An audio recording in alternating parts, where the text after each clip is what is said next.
ఈరోజు ఒక చిన్న స్టోరీ చెప్పబోతున్నాను. ఆ స్టోరీ శ్రీకృష్ణుని గురించి. అయితే కంసుడు అనే ఒక పెద్ద రాక్షసుడు ఉండేవాడు. కంసుడి చెల్లి దేవకి. దేవకి వాళ్ళ భర్త వసుదేవుడు. దేవకి వసుదేవులకు పుట్టే పిల్లల్లో ఒకరు కంసుడిని చంపబోతున్నారని, అతనికి మరణ దేవత అని కంసుడికి తెలుస్తుంది. అయితే దేవకి వసుదేవులకు పుట్టే ప్రతి పిల్లలను చంపేస్తూ ఉండేవాడు.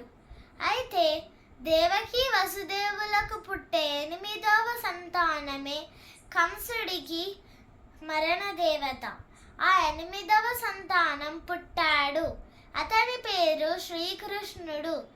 అయితే వసుదేవుడు ఉండి ఇలా అనుకుంటాడు, శ్రీకృష్ణుడు ఎలాగైనా సరే కంసుడిని చంపేయాలి అనుకొని అతను చెరసాలలో ఉన్నప్పటికీ అతని స్నేహితుడైన నందకుమార వాళ్ళ భార్య యశోద దగ్గర శ్రీకృష్ణుణ్ణి విడిచిపెడతాడు. ఆ ప్రదేశం పేరు బృందావనం.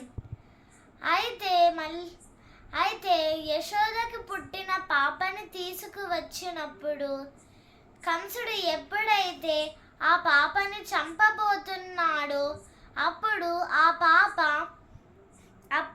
పాప దేవతలాగా ప్రత్యక్షమవుతుంది.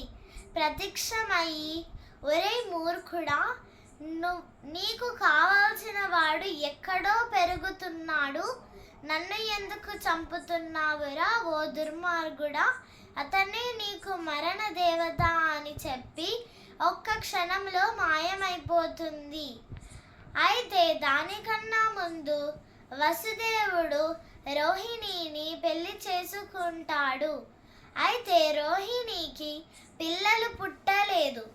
అయితే రోహిణి ఉండి ఇలా అంటుంది, నీ స్నేహితుడైన నందకుమార దగ్గర నేను భార్యగా ఉంటాను, నువ్వు దేవకిని పెళ్లి చేసుకో అని చెబుతుంది. అయితే వీళ్ళిద్దరికి పెళ్ళయిన తర్వాత రోహిణికి పిల్లలు పుట్టారు. అతని పేరే బలరాం. అయితే కృష్ణుడు యశోద దగ్గర పెరుగుతున్నాడు అని చెప్పి అయితే కంసుడు ఒక రాక్షసిని పంపిస్తాడు. ఆ రాక్షసి పేరు పూతన. అయితే పూతన గోపికలాగా వేషం వేసుకొని శ్రీకృష్ణునికి పాలు ఇవ్వడానికి వెళ్తుంది. తన అందం చూసి అందరూ గోపికనేనేమో రాక్షసి కాదేమో అనుకొని శ్రీకృష్ణునికి పాలు ఇవ్వడానికి ఒప్పుకున్నారు. అయితే శ్రీకృష్ణుడికి ఎప్పుడైతే పాలిస్తుందో శ్రీకృష్ణుడు తిను రాక్షసి అని కనిపెట్టేసి ఆ పూతన రాక్షసిని ఎప్పుడైతే పాలు ఇస్తుందో దాన్ని గట్టిగా కొరికేసి రక్తం వచ్చేలా పీకుతాడు. అయితే పూతన ఆ గోపిక వేషం నుంచి అసలైన రాక్షసి వేషంలోకి ప్రత్యక్షమయ్యి అక్కడే చనిపోతుంది.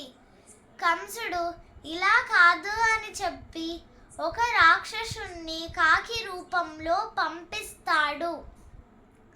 పంపిస్తే అది కూడా రాక్షసుడే అని చెప్పి శ్రీకృష్ణుడు తన ఎడమ చేతితో ఆ కాకిని గట్టిగా కొట్టాడు. అప్పుడు అది కూడా రాక్షసుడిలా మారిపోయి చనిపోతుంది. ధన్యవాదాలు.